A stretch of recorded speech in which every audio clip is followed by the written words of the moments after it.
Hall in Soweto, a warm welcome to this, the final in eNCA's pre-election town hall meetings, where for the next 90 minutes, senior provincial politicians will be put through their paces. Over the past few hours, party supporters have been arriving in their regalia, and they'll have a chance to speak directly to those seeking their vote. Predicted to be the fiercest battleground in the upcoming national elections, the Gauteng province is home to more than 6.3 million registered voters. With any achievement in the province clouded by the e-toll saga and the devastating Life Esidimeni tragedy, what plans do competing parties have to win the key cross on the ballot paper? Stand by now for eNCA political editor Vuyo Mvoko and anchor Dan Moyane.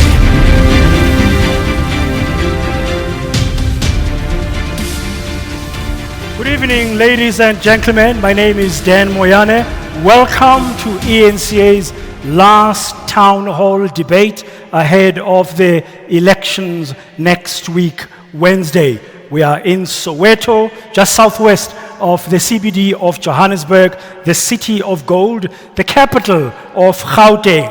Gauteng itself, as we know, is a tiny province on the country's map, but Gauteng throws a heavy punch economically. The province is the country's economic powerhouse, generating about 35% of South Africa's GDP. That's the gross domestic product. But then Gauteng is also the most populated, the epicenter as well of service delivery protests, seeing the highest number of protests between the years 2004 and last year, 2018. Healthcare services, for example, are nothing short of a nightmare. Long queues, long waiting lists for cancer radiation, and of course, sadly, as we've seen recently in Ekurhuleni, deaths of babies as well. Now, taking into consideration, though, that the pie that is Gauteng is shrinking further with increasing migration into the province, stretching its resources more and more. But political parties who are contesting next week's elections say they've got the answers. And they are here tonight. The top three in the last election in 2014. We'll be introducing them shortly. But also in the audience, besides the supporters of the various political parties, we'll be having engagement with some representatives of civil society. And my colleague, Vuyo Mvoko, can take you through what's going to happen on the floor. Good evening, Vuyo. Thanks, Braden. Indeed, I am here down with the people, and it is from this position that I will be taking questions and comments from only some of Gauteng's 14.3 million people. I'll also be taking questions and comments from, as you have pointed out, Braden, members of civil society organizations, non-governmental organizations who are here, who are well-versed with some of the issues of this province. Braden? Thank you very much. Now let me introduce to you the panel this evening here from the ANC, who had the largest share of the vote in 2014, around about between 53 and 54%, if my memory serves right, is Khusienzo Ramokgopa, also known to his comrades as a Sputla.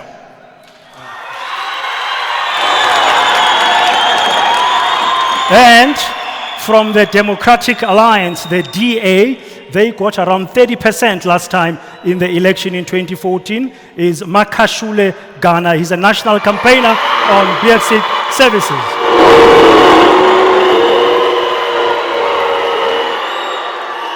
And further there on the left is the EFF, and that's Mandisa Mashiko. She's the provincial chairperson of the EFF in Gauteng. Now, in the last election in 2014, the EFF was only 1 year old, but in this province, they got 10% of the vote. Okay, let's get our debate going. Now, the rules are very simple. to kick off the debate, each of you are going to be given 1.5 minutes. There's a timer. I'll be watching it. It's also in front there under the cameras. So you'll get your time for 90 seconds to open up with some remarks before I ask you the first question. Mr. Ramokop. Well, thank you, Braden, and good evening to the viewers. I think we have made significant stride with regards to advancing the major social justice indices. We are nearing universal access with regards to water, electricity, and sanitation. We have expanded the floor of the social security net from 3 million to 17.5 recipients.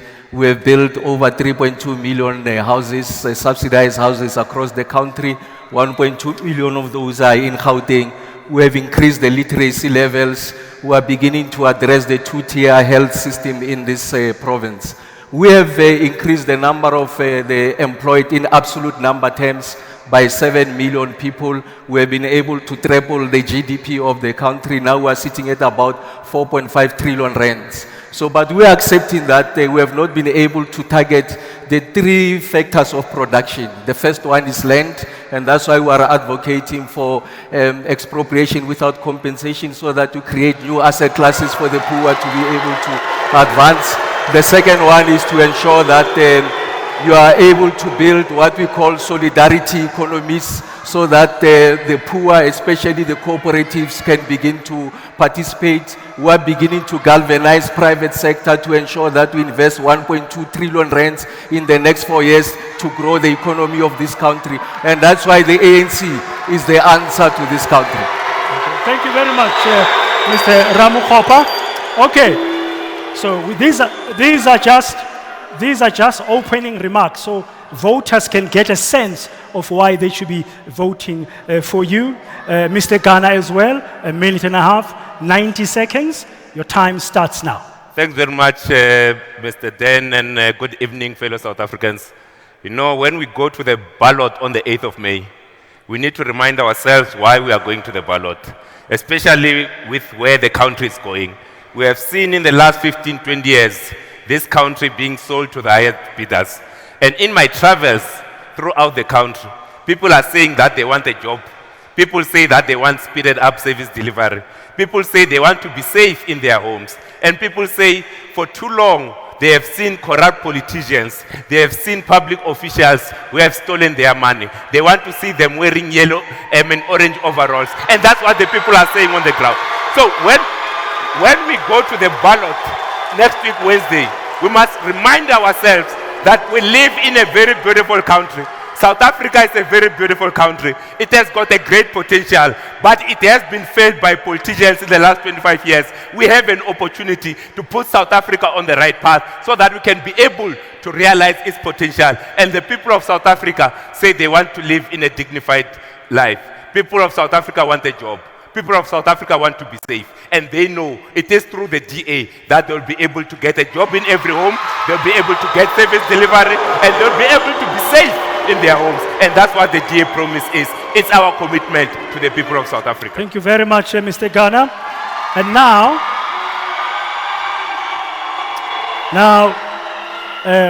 as I said earlier, EFF is only 6 years old, but in the 2014 elections, they surprised everybody. As opening remarks, Ms.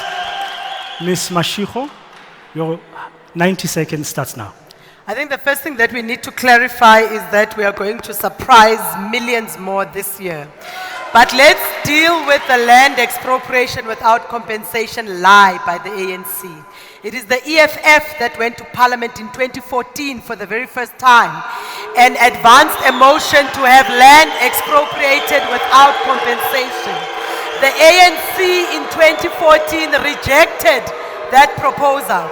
It is the EFF that came back in 2018 because we don't back off from a fight and insisted that land must be expropriated without compensation. Then only they agreed to support it. They did not initiate it. Secondly, after they supported it, they are doing everything in their power in Parliament to frustrate the process of actually implementing it. They go to white business. Cyril Ramaphosa goes to white business and says land won't be expropriated. They come to poor communities in Soweto, and then they say land will be expropriated. So we don't know which side the ANC is falling. Number two, women and youth, especially black women and black youth, must be prioritized for no less than 50% of all jobs that government will produce. Number three, crime in Gauteng is out of order in the rest of the country. We are going to increase the number of police officers by at least another 40,000 because we have 26,000 police officers.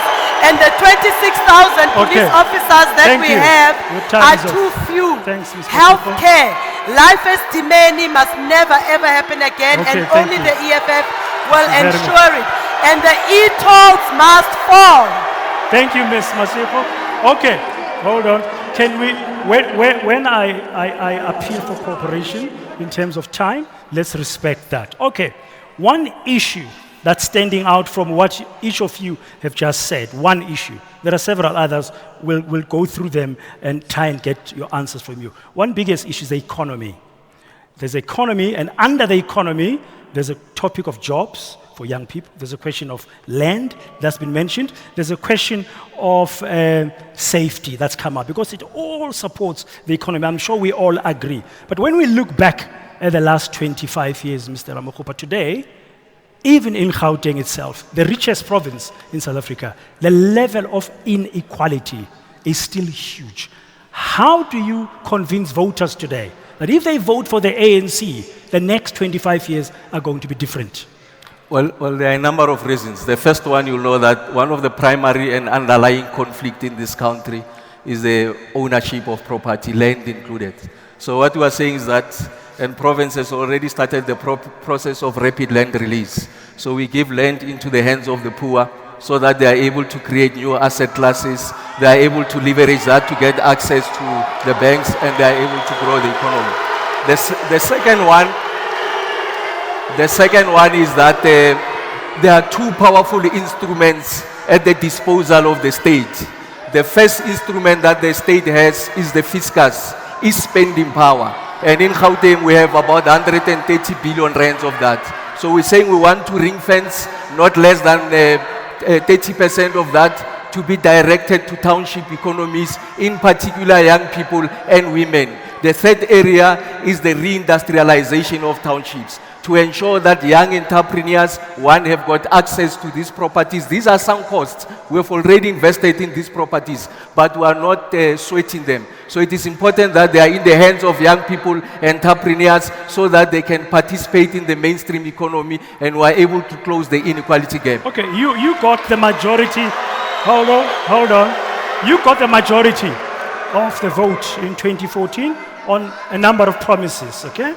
You've been in power in Gauteng for 25 years. The EFF, as pointed out earlier by Ms. Mashiko, made sure in Parliament in 2014 that the issue of land exposure without compensation was top of mind for everybody. Before then, the ANC didn't really do much. The space of land reform and land restitution in the country was not what it was supposed to be. Okay? Yeah. So how are you going to accelerate that kind of program? Well, the first one is that there's never been any vacillation from the African National Congress.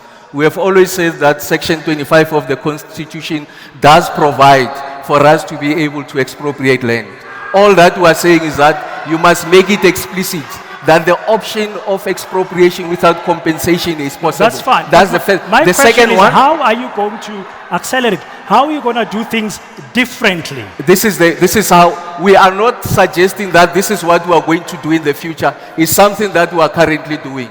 Premier Makura has started the process of rapid land release.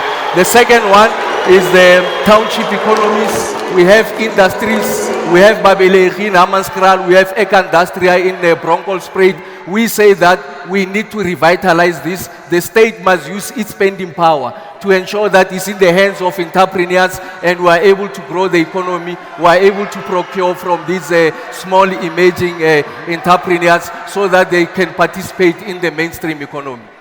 Thank you very much. Now let's come to you, Ms. Mashiko. Let me just come to you quickly. Yes.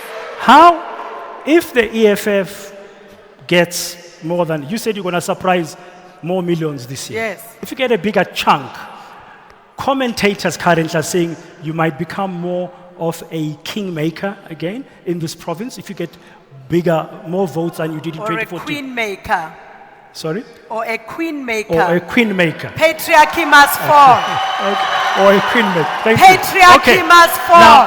Now, if you get more votes and stuff, how are you going to ensure that in that new position, if you're successful, there will be economic reform that is meaningful and sustainable?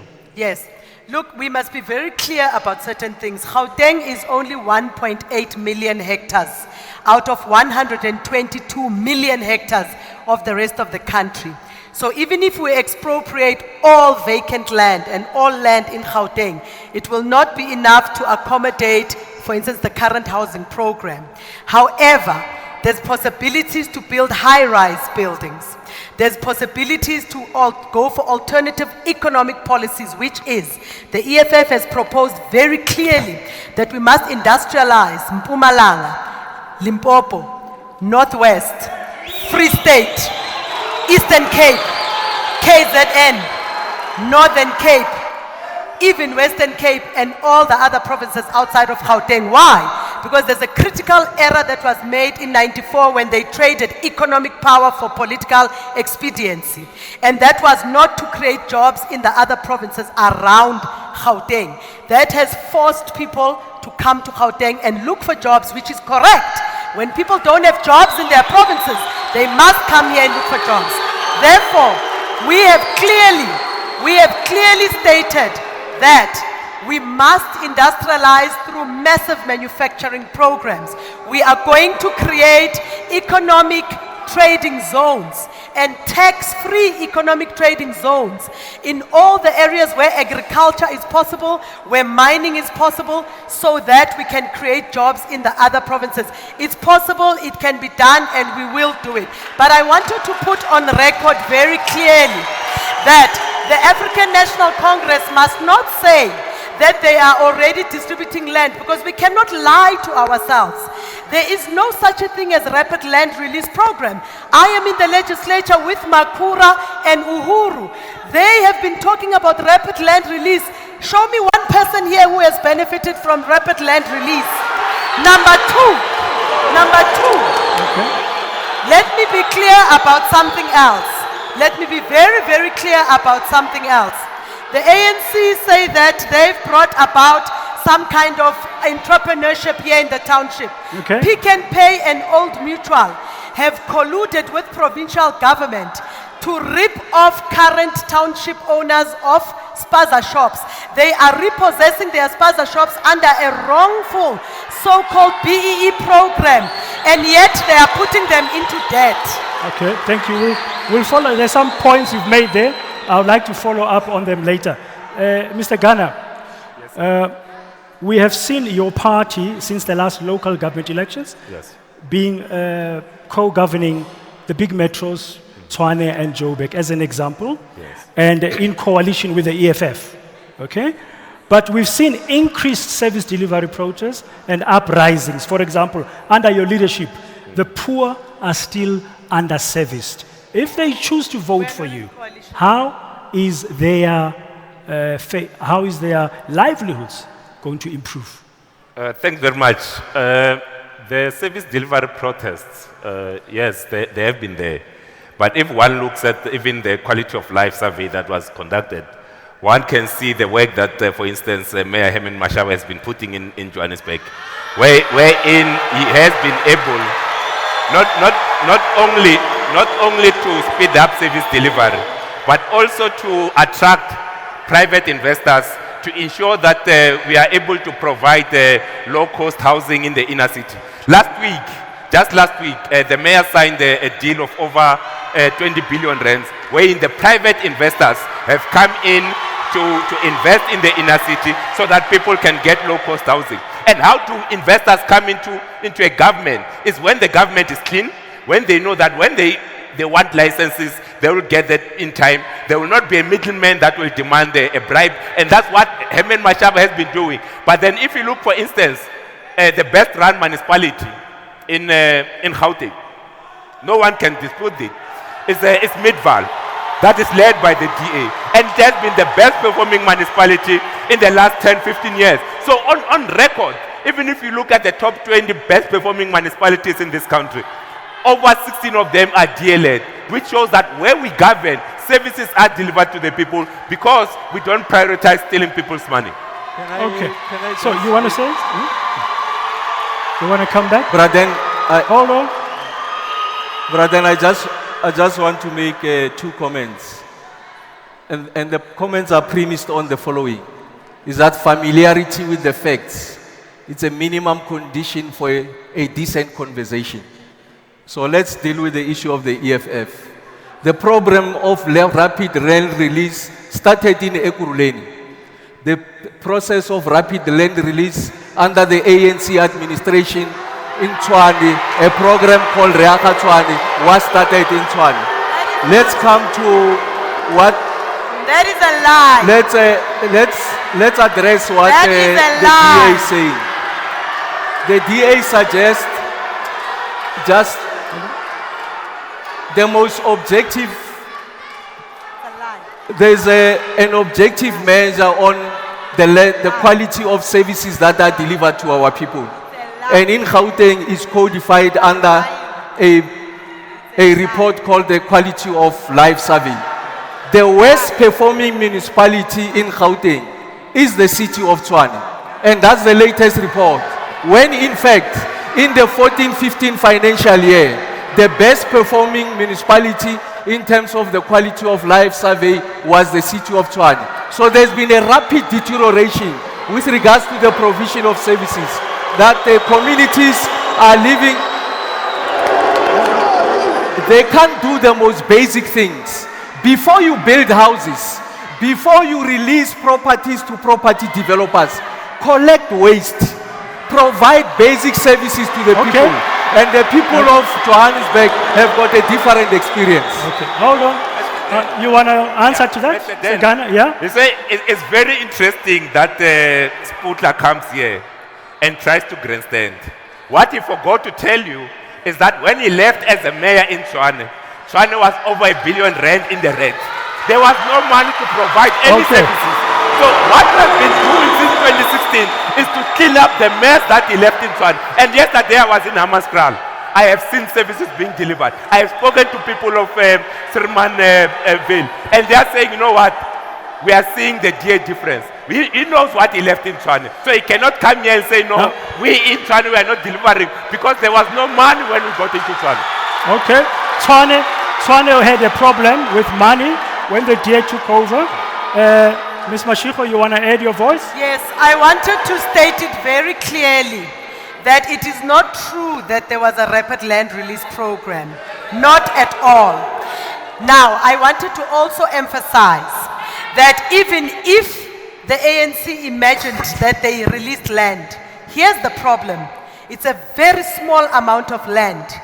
And secondly, it's land which the ANC had under its control for the last 25 years. They have always been in control of that land for 25 years. If they wanted to release it, why have they not released it for the last 25 years and they only wait to release it now? Number 2, the ANC has collapsed public health care here in Gauteng. They are collapsing all the hospitals here in the province. They have collapsed education here in the province. Most schools have got teachers that did not qualify to get those posts, who bought their positions. We cannot have that crisis. They have collapsed the situation of crime management. We have got nyaupe and drugs out of control in our streets. We can no longer live with that situation. The ANC has burnt government buildings. We opened a case last year of murder against the Premier and MECs for killing 2 firefighters in a building that was burnt by somebody who wanted to hide corruption. We opened a case of murder against Makura and MEC Bedan for killing the people at Life Estimeni. We will not tolerate the ANC killing our people in hospitals, even here in Orlando. There are children who were molested, and the ANC took the case of the Orlando children who were molested to Ekurhuleni when there's a court right here. Okay, hold on. You've made Ms. Mashiko, you've made a lot of points. One of them was about healthcare. I want us to discuss the healthcare situation going forward, to say what's going to be different. Now, what I want us to focus on when we continue the debate, the ANC has been in power for 25 years. You want to take over from them. Yes. So I want to know from you, what are these things you're going to do differently? We've heard you say the ANC has done so much wrong, and it's your right to point out the wrongs they've done. But for the voter to choose you when we go to vote next week, they need to understand what you are going to do differently going forward. Now, one of the issues, very briefly before we go to break just now, one of the issues I want you to think about, which we can explore shortly before we carry on, is about employment. All of us in South Africa know the figures. The tragedy is that half of the people who are unemployed are our young people, the youth. And half of the youth who are unemployed are women in this country. No skills, no future. Now, if your government, if you win elections and you are in government, whether you're ANC, DA, or EFF, or you play a role in the future, what are you going to do differently to create jobs? Very important to know. Not what has not been done. I would like to know what you are going to do differently to create jobs. That's the other issue. And then the other issue is, of course, about immigration. Ms. Mashiko says everybody comes to Gauteng looking for jobs. They come from around Gauteng, but they come also from across our borders. Yes. Now, the EFF in its manifesto, and you've said you want to open our borders. How are you going to maintain law and order? It's going to be one question that we need to ask. So you're watching the last debate on eNCA, the eNCA Town Hall debate. And the hashtag is hashtag eNCA Town Hall Debate if you want to engage with us on social media. A number of issues have been said here. EFF leveling accusations and against the ANC's performance in government for the last 25 years. The DA promising good governance going forward. Well, you are the voter and you're watching this. You're going to have to make up your mind. We will continue to unpack some of the issues I've just alluded to in a short while. Stay with us.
Welcome back. I'm Dan Moyane. You are watching the last live debate here by eNCA. Hashtag eNCA Town Hall Debate ahead of the provincial and national elections next week, Wednesday, the 8th of May. Just before we ended the first part of this debate tonight, I mentioned a number of areas that have come up here. One of them was public health care in Gauteng.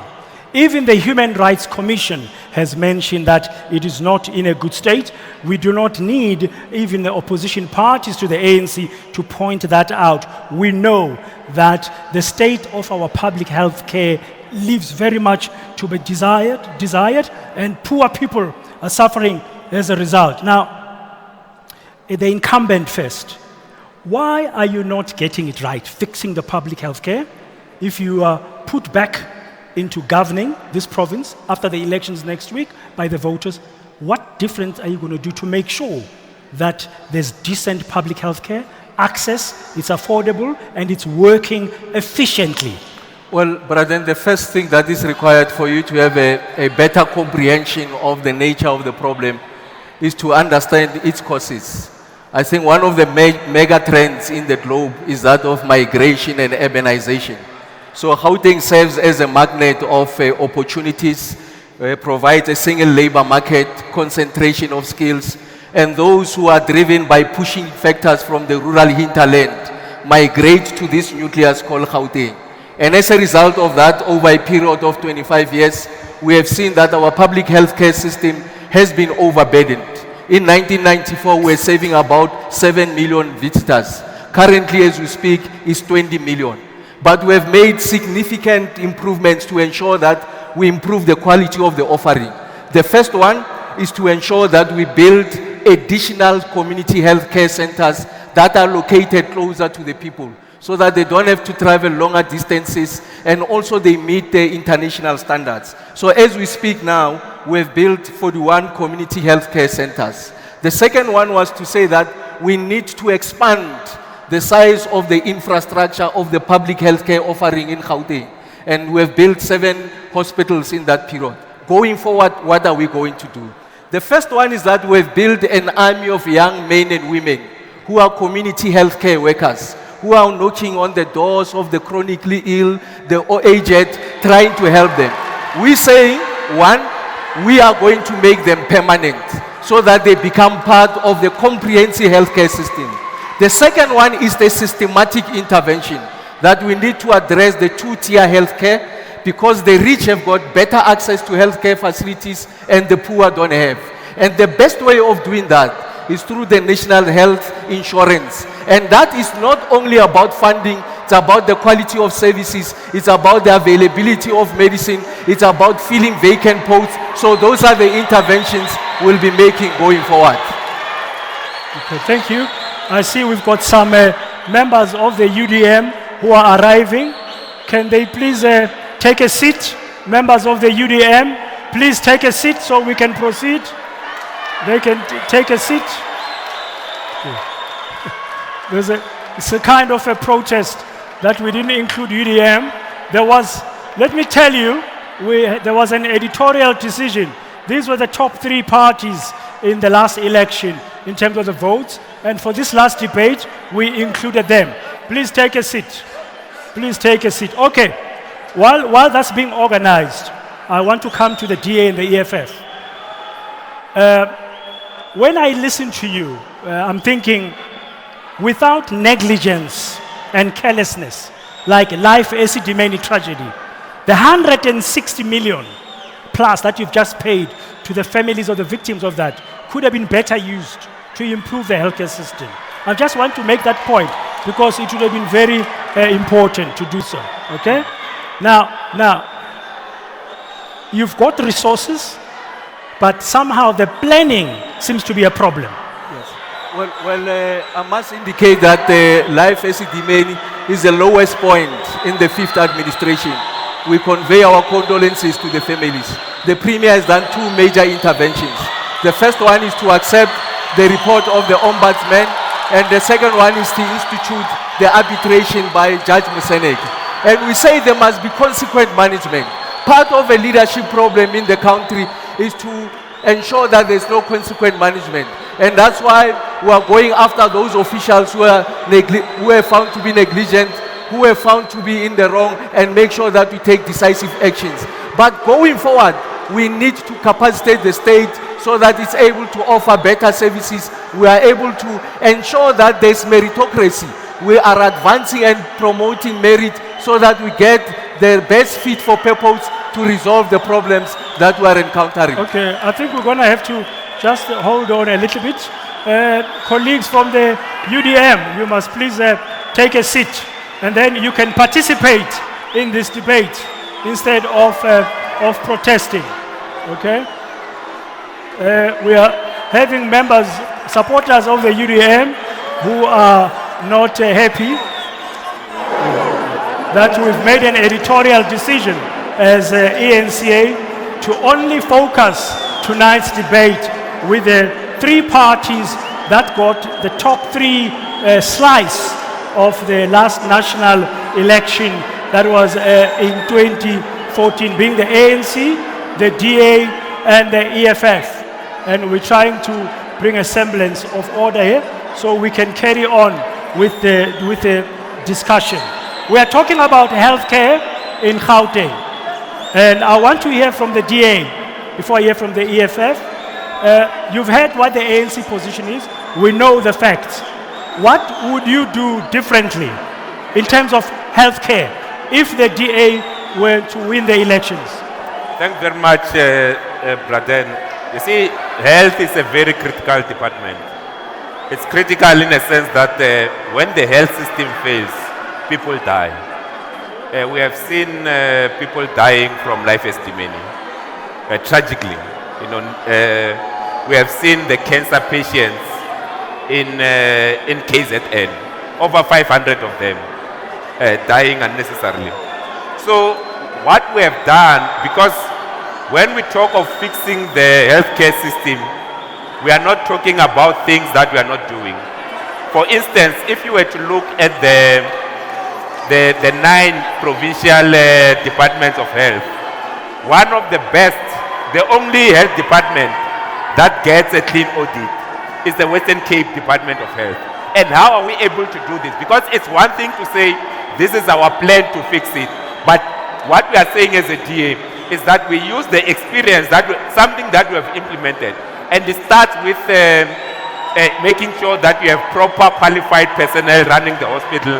You have proper support for the doctors and the nurses, so that at the end of the day, when the patient walks into a healthcare facility, then we are able to deliver the service to the people themselves. So this is something that we have done, making sure that the infrastructure itself gets upgraded, it gets maintained. You have the professional people appointed, and not you deploy people who are not caring about the health of our people. Because like I said, when the health system fails, unfortunately, it's one of those departments that when they fail, people actually die, as we have seen. And I mean, you were earlier alluding to the death of the babies in the hospital in Ekurhuleni, because that's the negligence. What we have seen in the last 25 years is that there's been almost an arrogance of power from the ANC. They've been deploying people who are unqualified. And what we have done is that you need to get the professional people to come into managing the hospital and the healthcare facility. Mr. Kana, thanks. We will get the EFF's view on healthcare, but let me just hold on, ma'am, Ms. Machikov. I just want to go to the floor because of what's going on here. And Vuyo, you are on the floor. Vuyo, you are on the floor. Are you able to talk to us now? Thanks. Over to you, Vuyo. Well, thanks, Praten. Among the issues you were, of course, raising there was the impact of immigration, impact that immigration has on the resources of the province. Now, one person who knows, who's an activist in that area, is right here with me. Tufulufeli Sin Tumule is a director of Consortium for Refugees and Migrants in South Africa. Tell us what your experiences are with regard to this issue that the ANC panelists raised. For example, that Gauteng in particular attracts people not only from across the country, but also from other countries all over the continent and indeed the world. Thank you very much, Vuyo, and good evening to your viewers back home and the panelists here.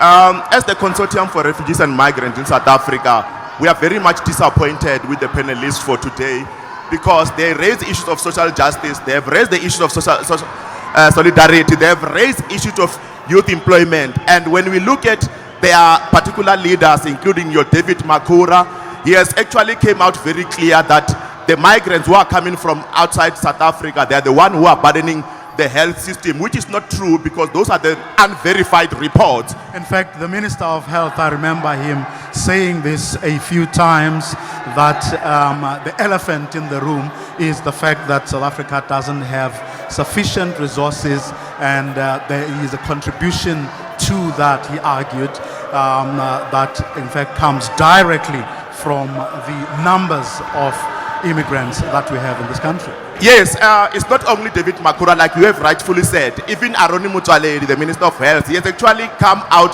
guns blazing, electioneering in the scapegoating of the migrants who are in South Africa from other countries or neighboring countries. Because I mean really, it's a good opportunity that we are going for an election in an Africa month, where I didn't even hear one of the panelists talking about the Africa month, when we celebrate our Africanism and the true pride of being an African. And when you're an African, when you talk about social solidarity, when you talk about social justice, you are talking about inclusiveness. And in the past and recently, the mayor of city of Johannesburg, Councillor Herman Mashaba, he has been coming out very strongly and saying, I can't deliver because of the migrants who are in the city.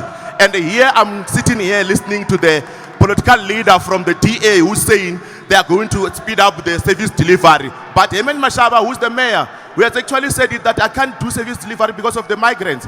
And those are still unverified reports. Because what we have been seeing since the announcement of the election, the date, is that all political leaders now, they are scapegoating what they are supposed to be doing, which is service delivery, protection of our constitution, enhancement of access to rights that are enshrined in our Bill of Rights. Instead, they are blaming the economic migrants, including refugees and asylum seekers, who are the people who are here to seek protection.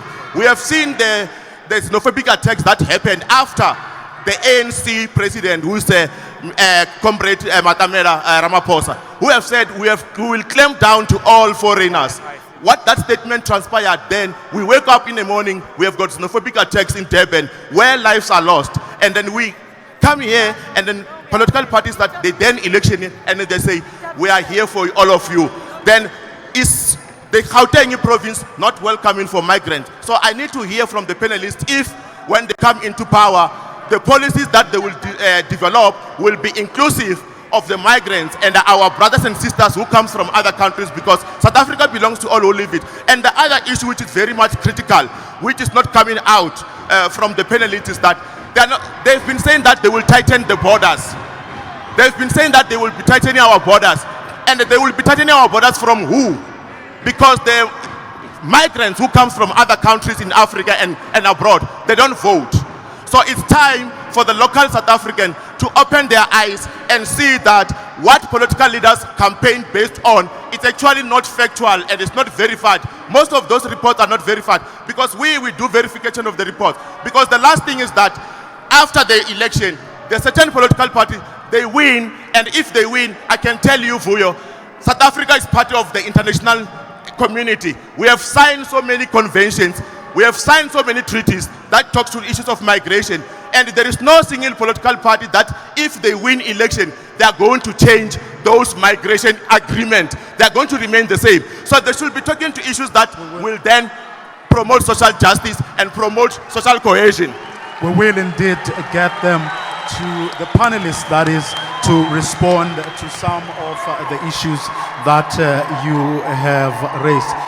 Good evening, Mama. Tell us who you are. I see you wearing a UDM t-shirt.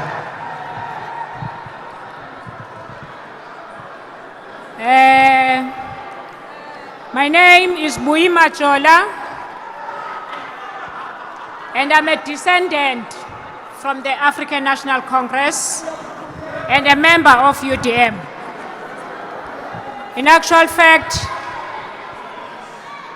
I am very, very much surprised and shocked by the fact that the discrimination is actually implemented by our own leadership.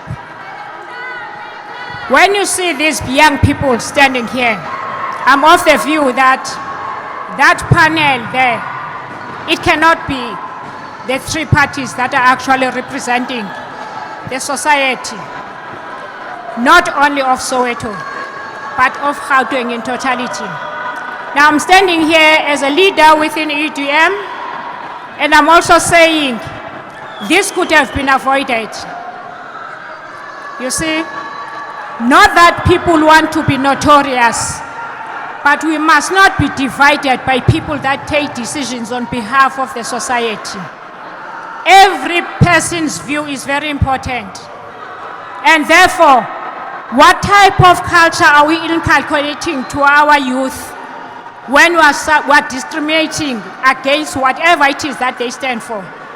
So therefore, I'm also saying it does not matter what is it a person is viewing these people like doing, the young people.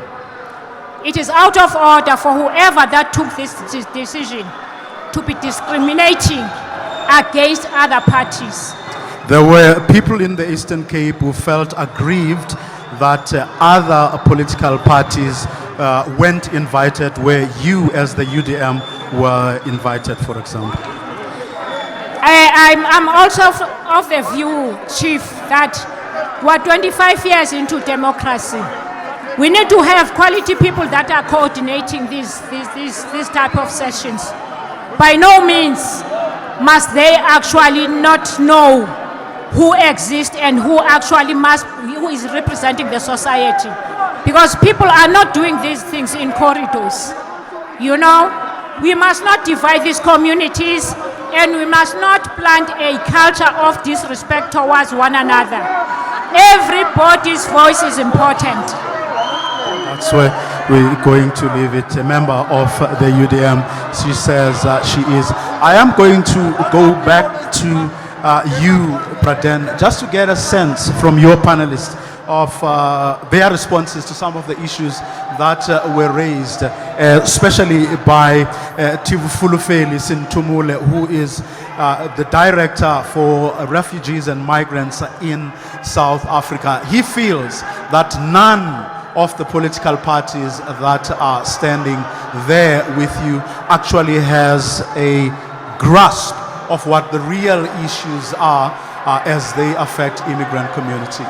Thank you very much, Vuyo, for that. Can we start there? It was about immigration.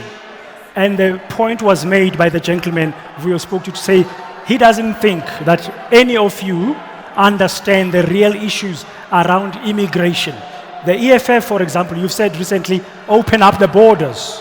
What's your view on immigration? What do you tell the voters around immigration? How are you going to approach that? Yes, no. Look, we must be very clear about the need for Africa to unite. We must also be very clear about the need for Africa to put governance ahead of everything else, so that we can deal with issues of foreign interference in Africa. We can deal with illicit financial flows, something which Cyril Ramaphosa himself through Shanduka participated in Marikana. We must also be very clear and very decisive as Africans that we don't want an anti-African xenophobic type of attitude, which is demonstrated by the mayor of Johannesburg and this comrade here from the DA. I'm not even sure if I should call him a comrade because he demonstrates clear anti-African behavior. And therefore, what needs to happen? We need the Pan-Africanist Parliament, which the Commander-in-Chief, Julius Malema, serves on as a member. We need the Pan-Africanist Parliament to be given real legislative powers and teeth. The second thing that we need is that we need, when other African nationals come to South Africa or we go to other countries in Africa, our fingerprints must be taken. We must be registered. So, when we call for a borderless Africa, we are not calling for a lawless Africa. We are calling for an Africa that will industrialize itself and provide jobs for Africans and make sure that especially young Africans, because it's not in South Africa alone that young Africans are unemployed. In the rest of Africa, there's a massive problem with youth unemployment. So we need to make sure that the minerals of Africa, all the natural resources of Africa, starting with the arts and culture, because arts and culture is a natural resource in Africa, and also moving on to any other natural talent that we have as Africans, such as peace. Africans are known to be peace-loving, people who cooperate with one another under the banner of Ubuntu. Therefore, we will not tire, we will not rest until a borderless and united Africa is achieved, until all the dictators in Africa have been removed from government. We do not want a dictator-driven African state. We want an Africa that is corruption-free, that provides jobs for Africans, that trains doctors to work in hospitals. We do not want an Africa governed by a regulator such as the Health Professions Council of South Africa, which today is running down the Health Professions Council. Okay, now, Herman Mashaba, the perception is that Herman Mashaba is xenophobic after what we saw last year. And Ms. Mashiko has referred to that. How does the DA approach, understand how to deal with issues of immigration going forward? If you were in government, how would you approach it? So where we stand as a DA, we are saying it doesn't matter whether you come from Swaziland, Pakistan, India, Switzerland, the United States. When you come to this country of ours, it's important that you use the gate.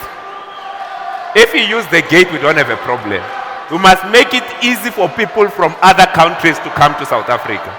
But by making it easy, we are not saying people must jump the fence. We are not saying people must crawl under the fence. We are saying people must use the gate. If you use the gate, we don't have a problem with you. Because by then we'll know who you are, where you come from, and what you are going to do in this country.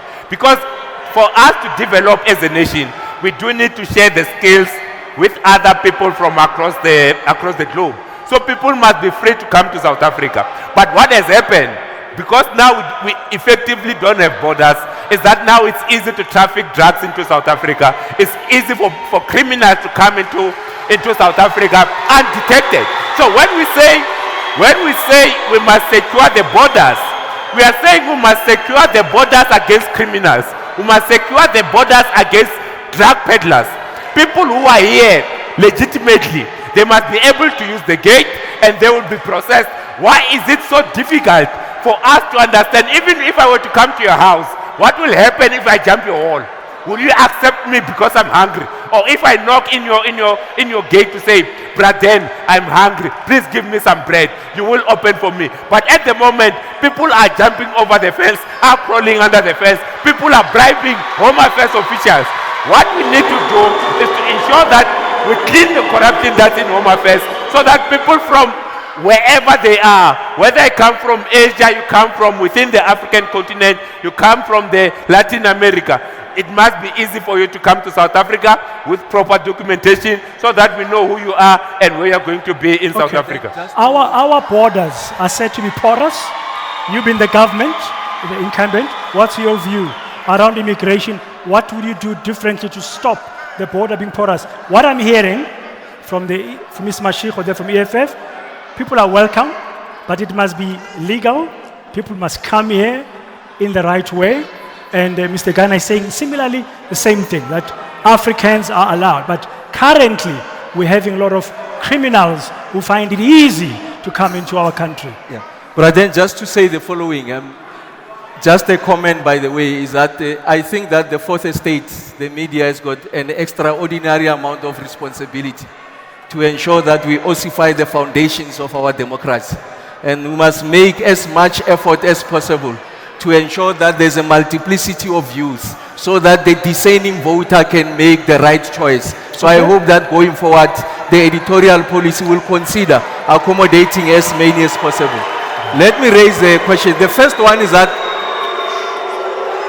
on the issue of migration, it will be a height of folly to think that we are going to succeed in growing the economy of this country, the economy of this province and cities at a rate that is required on our own.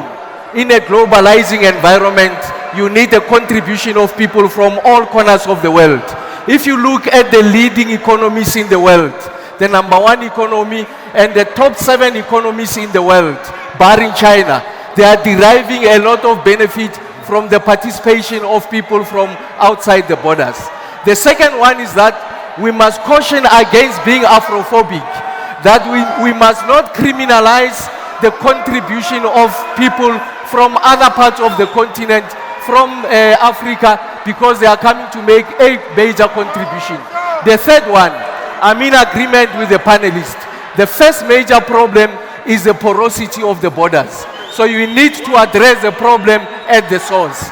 The second one is to make sure that everyone that comes into this country is in fact documented, so that we know their whereabouts, we know their contributions, and we are able to project the burden that will be placed on the public healthcare infrastructure and other public services. And we think that going forward, our commitment to the creation of Africa Continental Free Trade Area is going to help us to ensure that we increase intra-Africa trade, we make other areas to flourish, so that at source, people mustn't think that opportunities are only concentrated in South Africa, but they also exist in their own countries. Okay, one of the problems, talking about intra-Africa trade, let's start closer to home, in the SADC region. The SADC region, SADC has existed since 1980. Until today, there seems to be a problem in promoting that, okay? Now, if you were in power as the EFF, how would you approach the neighboring countries in terms of intra-SADC trade to make sure that there's free trade, Angola, Namibia, Botswana, Zambia, because currently it's not there and there are resources that are available. Prior to free trade being possible, we need to have products in South Africa to trade with. The other regions or the other countries in our region, in SADC, also need to have product to trade. That is the first condition for trade. Free trade in Africa is not about African countries importing products from China or importing products from wherever they get them from and then selling them to each other, like currently happens in the automotive sector. That sector can employ many, many South Africans and also other Africans in the SADC region. But that is not possible now because the other Africans do not have production capacity. Yeah, so we're going to have to stop it there. I think we will continue shortly here on eNCA live debate at the Soweto Communal Hall. So stay with us. We'll come back.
Welcome back. We are live from Soweto, and that's where we are having the last of eNCA's town hall debates. An exciting day it promised to be, and it is indeed an exciting day. Everyone in South Africa has a right to protest when they feel grieved. Godfrey, you are from ACO, the African Covenant for a People's Government. Tell us what your party is about.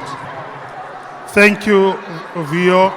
As you have said, and all the e-news viewers at home, and even in the hall here, as you have said, I'm Godfrey Makamu, and a leader of ACO, that is ACO, African Covenant. And we are very clear as African Covenant. We are coming with politics unusual. We are saying we are not coming with promises, but we are coming with commitment. And we are saying to all South Africans and all people who love South Africa, this time when you vote, you are going to vote for a vision. And that vision is a unity. And when you are saying unity, you are not speaking about just a service lip or a talk show. We mean it, and it's reality. And again, the second vision, we stand for order. Order includes, amongst other things, that the people who are going to visit us in the country, we are going to make sure that they've got all necessary documents that allows them to be in the country. Moreover, even if they are allowed to be in the country, we must be able to know how many people are coming, for example, Canada, for example, and all other countries, because each and every year we are running a statistics. We are trying to find out how many people do we have, so that we can be able to supply them with whatever needs that is needed for social needs. Thirdly, we are saying we must have respect. We want to come up and create a South African that respect one another. You can see, even in the hall, that almost each and every person, Vuyo, is angry. And you find yourself, where is this anger coming from? What do you think it's coming from?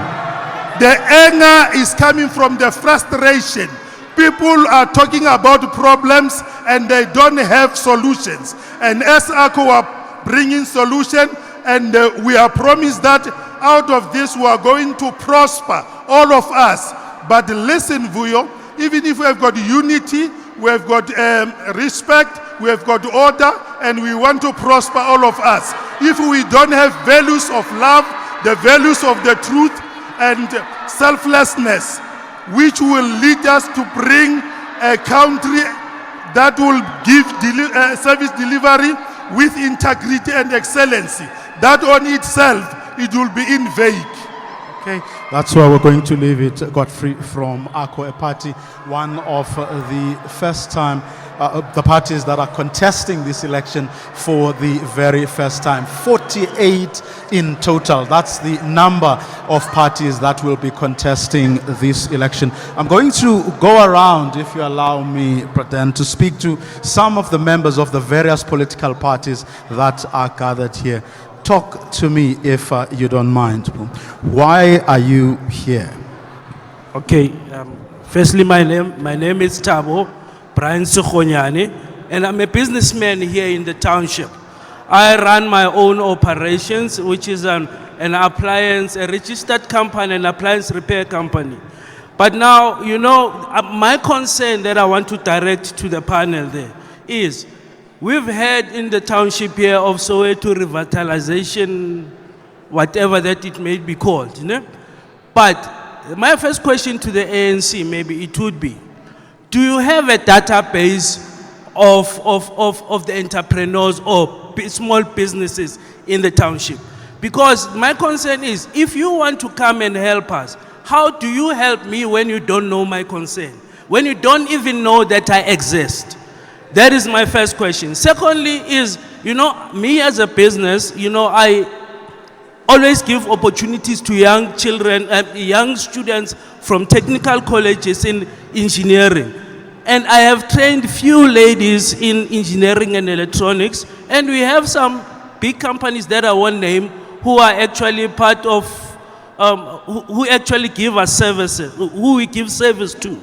But our challenge is, I cannot keep them because the environment is not very welcoming. I'm surrounded by malls here in the township.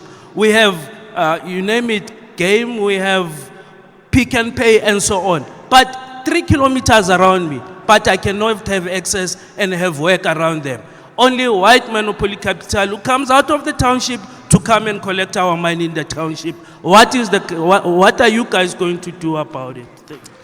Braden, what are your panelists going to do about small businesses and broadly the township economy? I think it's a very important question, particularly because some people believe it can address joblessness for the young people. Let's start with the ANC question directed to you about the database. Well, to start with, Braden, if you look at successful economies in the world, the primary drivers of growth and employment is small, medium enterprises.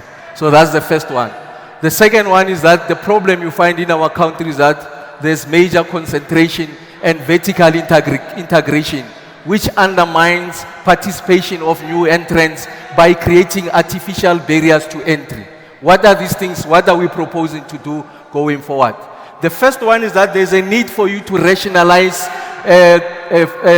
financial institutions that are meant to ensure that we develop the economy. They have the financial institutions so that there's a single window of entry for application.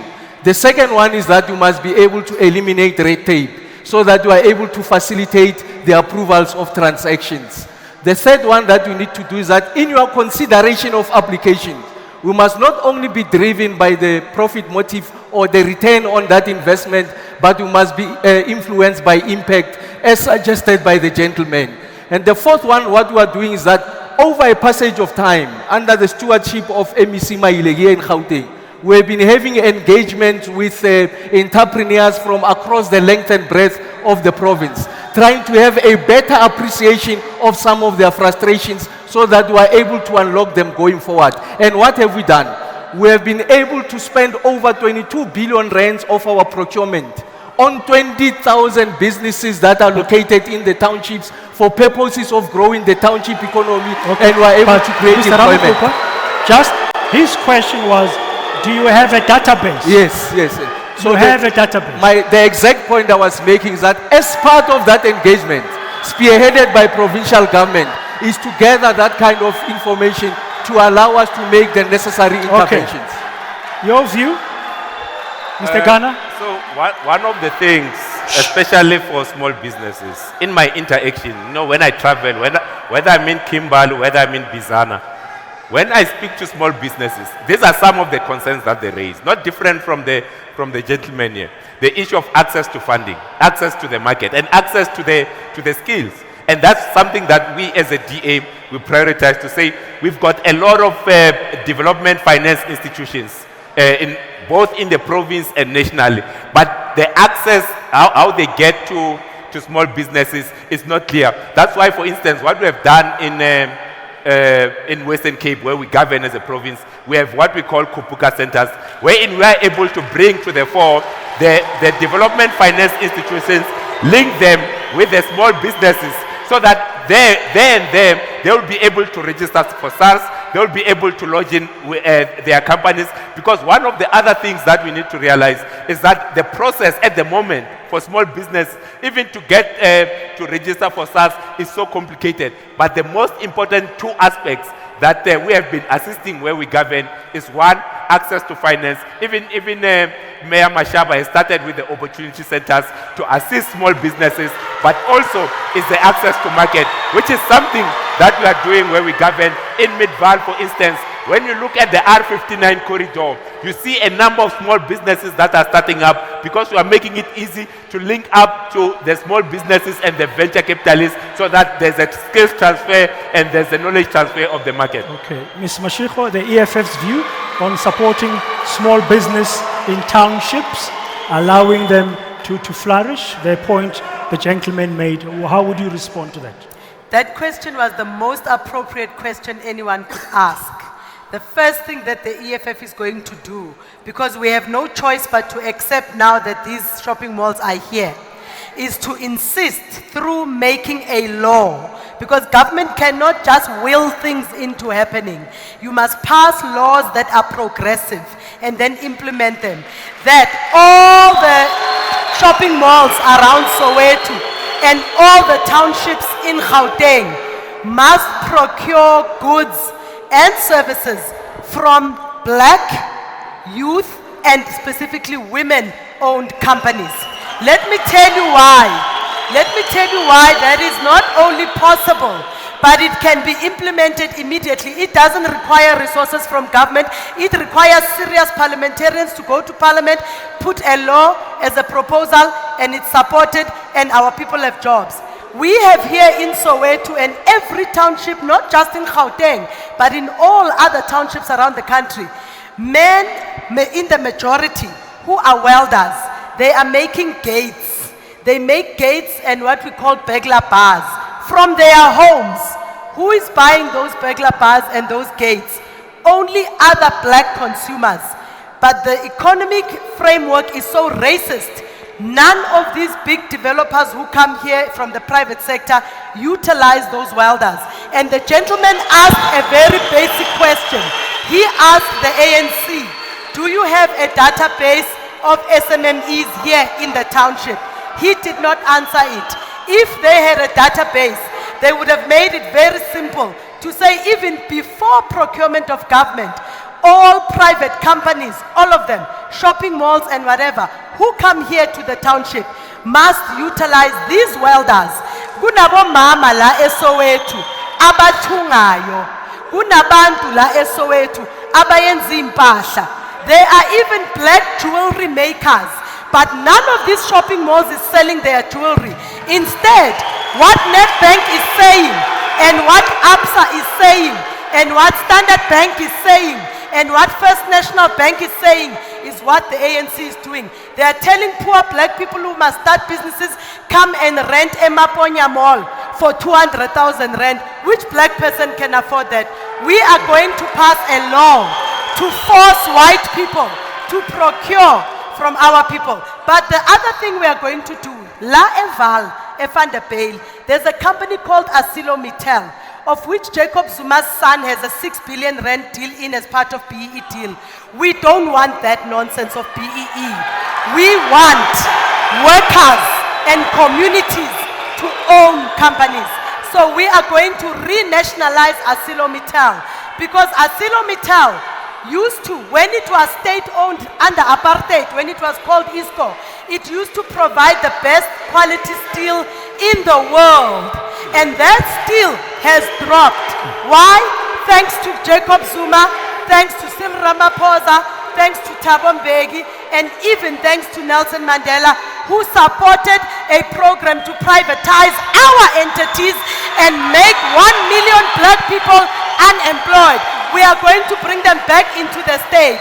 The last thing we are going to do, we are going to cancel the contract that ESCOM has with BHP Billiton, because BHP Billiton only supports white people and black BEE people from the ANC.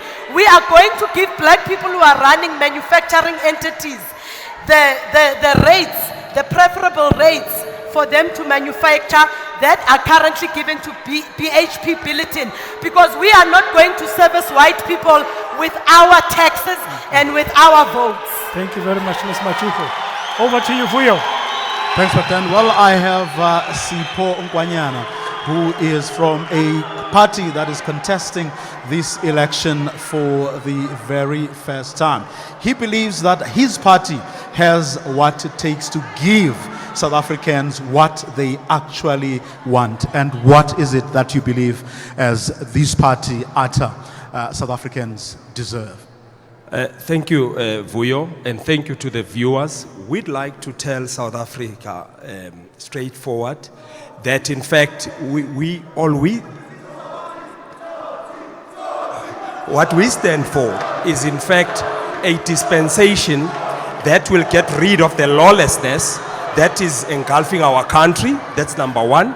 The second thing is that in this country you have a situation where major capital, your so-called white monopoly capital, swallows all your black initiatives and your black businesses. And we see the current dispensation marginalizing or not at all paying attention to businesses that are 100% black owned. What the result of that is a situation, for example, now, whereby in the black townships, your major transport, which is the moving of the economy, your transport mode, which is your black minibus taxi industry, as well as the other small mode called the the meter taxis, are so neglected because of a situation where your legislation, your whole legislative network and regime is in such a manner that they are so neglected, Vuyo. And we'd like to say to South Africa that the lawlessness that is going on. But how would you correct that? Simply, how we would correct that? For example, your taxi industry moves, in the case of Greater Johannesburg, 72% of your working population, which is the population that pours money into the fiscus. But that industry is not subsidized. You only subsidize for your bus industry, which caters for less than 10% of your moving population. You have a situation, for example, currently, where your Gautrain is being extended into Soweto, which you object to that? Yes, we object to that for the simple reason that this plus minus 85 billion rand tax industry, which is your minibus taxi industry, which is not subsidized, but is 100% black owned. Nobody takes care thereof, and the only thing that you get is a situation where, due to the lawlessness and the corruption that surrounds your whole public transport, specifically affecting your minibus taxi industry, you have a situation, for example, now in Soweto, around the Dube. So in a nutshell, public transport is a big issue for you, and you believe that the taxi industry must be subsidized and protected, and initiatives like the Gautrain are bad for the taxi industry in particular. We're not saying they are bad, but we're saying that when you roll out any service that intends to cater for your public, what you need to do is check out the bottlenecks as well as the red tape that exists, and also look at how you empower your previously disempowered populace and entrepreneurs. Okay, we're going to leave it there, but I can't let you go without asking you this. When you started speaking, in that corner, they said, "Tsotsi, tsotsi, tsotsi." Why were you saying that, do you know? I don't know why they say that, but I think that due to the stigma, the general stigma that the taxi industry sort of gets, which is unfortunately undue in most of the cases. I think the image of the taxi industry generates that kind of misperception. Okay, that's all we're going to leave it. Braden, I don't know what your panelists think of the public transport issue. How should we deal with that one, and ensuring that at the same time we, in fact, they cater for those black businesses that operate in the townships? Well, transportation is very important in driving the economy. I'll try and get the views very quickly as we head towards the end of the program. Ms. Mashiko, transportation, yes, black participation in that. What's your view? Before I come to the taxi issue, I must state up front that the 1 billion rand that Makura has been signing off every year to Gautrain has never reached the Gautrain drivers, has never reached the workers of Gautrain. It is money. We have information, and we are going to open a case of corruption against them. That money has been disappearing into some unknown companies. The second thing is that even though the Gautrain is a good initiative, it has been looted to the point where it is bankrupting the Department of Transport. Why? It does not integrate with Metro Bus. It does not integrate with the airport very well, because it does not bring in the taxi industry. Let me come to the taxi industry. We are going to introduce a rail-driven transport system to make sure that the goods and services that we move around this country are moved around at a much more reduced cost, because the cost of maintaining the national routes and the provincial routes with all these trucks is so high, it is crippling the very same industry it's supposed to build. This is what we are going to do for the taxi industry. It's very simple. The ANC introduced a very corrupt system where the taxi industry must pay a fee every 5 years as a license to operate a route. We are going to scrap that 5-year requirement for taxis to operate on the roads, because that licensing fee of 5 years is nothing but corruption money. We don't even see where it goes because they don't even report on it. Number two, we are also going to make sure that the subsidies that go to Patco Bus, I don't know why Patco Bus is the only company here in Gauteng privately that gets subsidies. There's something untoward happening between the owners of Patco Bus and the current government. We are going to make sure that when we bring in additional private transport providers over and above the municipal ones, which are compulsory, that all private entities that are operating buses, so that we can integrate buses, state buses, private buses, trains, and the taxi industry. All those private entities that qualify must get that subsidy.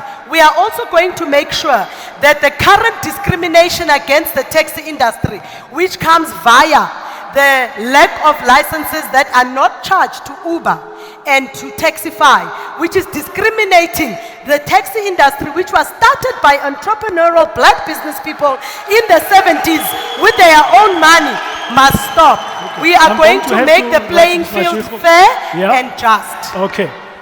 We're running out of time a little bit. We're going towards the end. Sorry to cut you there, Ms. Mashiko. Mr. Ghana, your view? The important thing is to get we need to get the passenger rail service working so that it's reliable, it's safe. We need to integrate it with the taxi and the bus industry, so that at the end of the day, because you find that at the moment, someone who lives from Orange Farm and works in Stanton have to use all 3 modes of transport, but then they have to use they have to pay cash in all of them. But then we need to move into a situation where you can use one card that will be accessible to the taxi, to the bus, and to the rail, so that it's seamless. But that needs the working together of these separate industries that at the moment they are not working together. But that's the idea that we are going towards. That's why we say we need to ensure that the passenger rail is fixed, and we root out the corruption that currently exists in Prasa. Okay. Just to make the point that the most enduring black business in this country is the taxi industry, and they have not been acknowledged for their contribution. The first one is the spatial organization of cities, so that people don't have to travel longer distances going to work. The second one is ownership. When you introduce the BRT system, you must make sure that the taxi industry has ownership of that BRT system. As we have done in Tshwane, via the ownership is with the taxi industry. The second one is a single ticketing system. You are able to hop from a train into a bus, into a taxi using one ticket. The fourth one is that you don't subsidize the operator, but you are subsidizing the commuter, so that the commuter can make a choice whether I want to use a train, a bus, or a taxi. In that way, you'll grow the industry. The fourth one is that for purposes of manufacturing, when we roll out BRT, manufacturing must be localized, it must happen in the township, so that we are able to capture the entire value chain. It's not about the movement of people, but it's also about the economy of cities, so that we are able to grow the economy going forward. Thank you very much, Mr. Ramokoko. Vuyo, you've got some last people you want to talk to from the floor there as we head towards the end of tonight's Indeed, program. but then right at the beginning you spoke about public health and the problems that we find in public health in this province. And I've got 2 ladies who work for Soul City. They've been working with Gauteng communities. Your message to these politicians? Thank you. I think it's testament that we're only coming at the end. It's testament to the challenges that we face, the fact that we are referred to as statistics. Women are just referred to here as statistics. No one is actually articulating how they are planning for the challenges that face us. One of the major challenges that face us is the issue of safety. Safety in our homes, safety in public spaces. No one is saying, how are we going to address the safety of women, in particular in public spaces? When you as politicians loot money, when you budget for street lights and you don't do that, we as women are the people that are most vulnerable. What we want to hear from you is that as you are outlining all these outrageous and supposedly brilliant plans on infrastructure and all of this, are you taking into account the particular issues that face women? Why are you talking in a very gender-neutral tone when we have a constitution that speaks about gender equality, when issues of gender discrimination are widely acknowledged? That's my question. Thank you. Sorry. Good evening, ladies and gentlemen. My name is Khalalelo Gidijang. I'm talking on behalf of myself as a young black woman in this country today. I would like to say before I start that eNCA placed the civil society and solo representatives in front of the DA. We are apolitical. I am speaking as my identity as a black person and as a woman, because after I finished university, I went into a corporate world where a lot of my colleagues who looked like me weren't given an opportunity to further and get mentored because their names were too hard to pronounce in their birth country. I went to a... What would you like to see happening? I would like the government, all these political parties, whoever wins, to declare a state of an emergency because there is a war against the woman's body. Thank you. Brother? Well, there you have it. A lot of gender thing coming out. I think when you go through your manifestos, ANC, DA, and EFF, you get that gender point is being made here. But in terms of our broadcast here tonight, Vuyo, this live broadcast, it is 8:30. We had budgeted 7 o'clock to 8:30. So we've come to the end of this live broadcast on eNCA, hashtag eNCA Town Hall Debate. It was the last one that we're doing on eNCA Live before next week broadcast. We've had some answers to some of the questions. We've had some views from the DA, from the EFF, and the ANC. And this is where we end this last debate here, live from Orlando Communal Hall. Thank you very much for having participated here tonight, and thanks to you, our viewers.